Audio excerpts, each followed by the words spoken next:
my wife came into my life and started to ask me, why is it that you don't talk to your family that often? And I told her the story, like, I don't think they love me. I don't think they want me. I think they don't appreciate me. I don't think they care, honestly. So my brother is elder than me, about 3 years. And so the grandparents smother him with love. And then my parents smother him with love. So he's getting love from everywhere. What would happen is often I would be wearing the same clothes that he wore to school.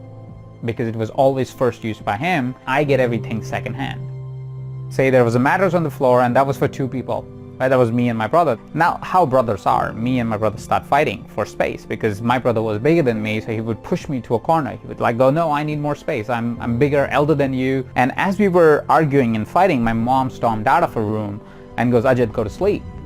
And I'm like, but I can't go to sleep. I don't have enough space, and brother is fighting me for the space, and I can't really sleep in this little space. And my mom goes, no, Ajit, go to sleep. I take my pillow, I bury my head into it, and I start sobbing. In India, when somebody is a loved child, they call them Mera Lal, which simply means you're the loved one. All the time I used to say, he's your Lal, I'm your Hara, which means he's the one that you really love, and I'm the one that you're indifferent towards or you don't care. What I was really trying to say is I don't feel the love. And why am I hated so much? Our lives started to change a little bit because now I was growing older, I was getting into my teens, and my brother left the city. And as he was moving away, the expectations started to rely a lot more on me. And so it was constantly told, hey, go become an engineer. You need to go become an engineer. You need to study hard so you can become an engineer. And as I was studying for these exams, as I was preparing for these exams, I realized that if what I'm studying right now is what I have to do for the next 4 years, or for the rest of my life, I'm going to be miserable. And that kind of gave me a dimension of saying, hey, why am I doing this? I'm doing this because my mom says so. I've taken many chances in life after that, and every time I would take a chance, it would seem like the stupid thing to do, but I will constantly take them because I just knew that what I really wanted was, I need to be successful, I need to get out of this house. And I was able to do that by the time I was 28, 29.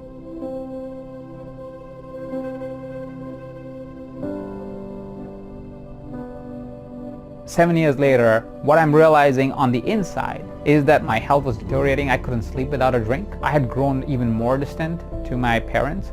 It was almost like it's like a task that you check off. I'm like, oh, I should call mom at least once a week.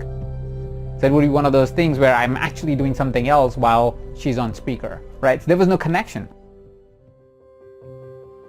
My wife came into my life and started to ask me, why is it that you don't talk to your family that often?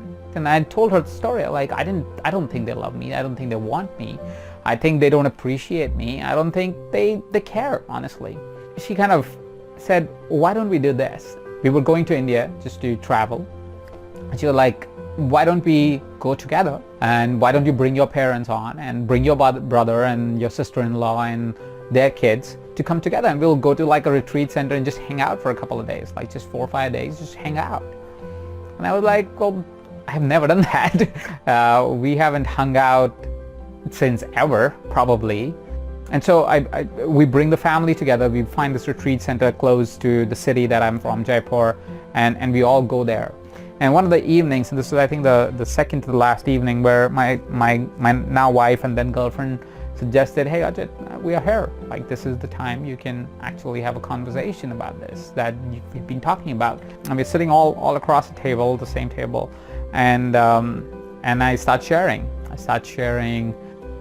More than me sharing, it was more a question for the table. It was like, okay, what is it that we feel about each other? Let's share some honest truths about each other and what we're proud of, what our concerns are, so forth. And my turn comes and I say, I've never felt loved by mom and dad, and they were right there, and I've never felt that bonding and that connection.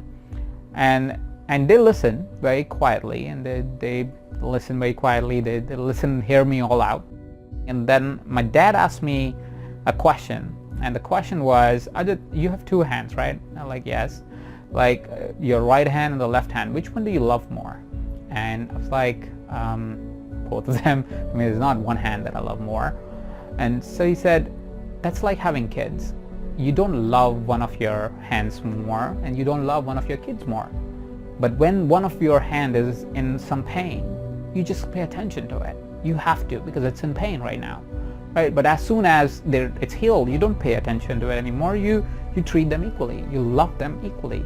In the moment, it was just a metaphor, but it became my truth eventually. That it's not that somebody loves you or somebody doesn't love you, and especially parents. It's not that you love somebody or don't love somebody. In context, for example, it's me getting an oversized shirt wasn't about they loved my brother. It was about them not being able to afford new shirts all the time. Me getting the second-hand bicycle wasn't about them not wanting to give me a new bicycle, but it was about them being able to only afford one bicycle at a time. That was a big release for me, because I had held on to that for all of my life, and I was driven from a place of I'll show you.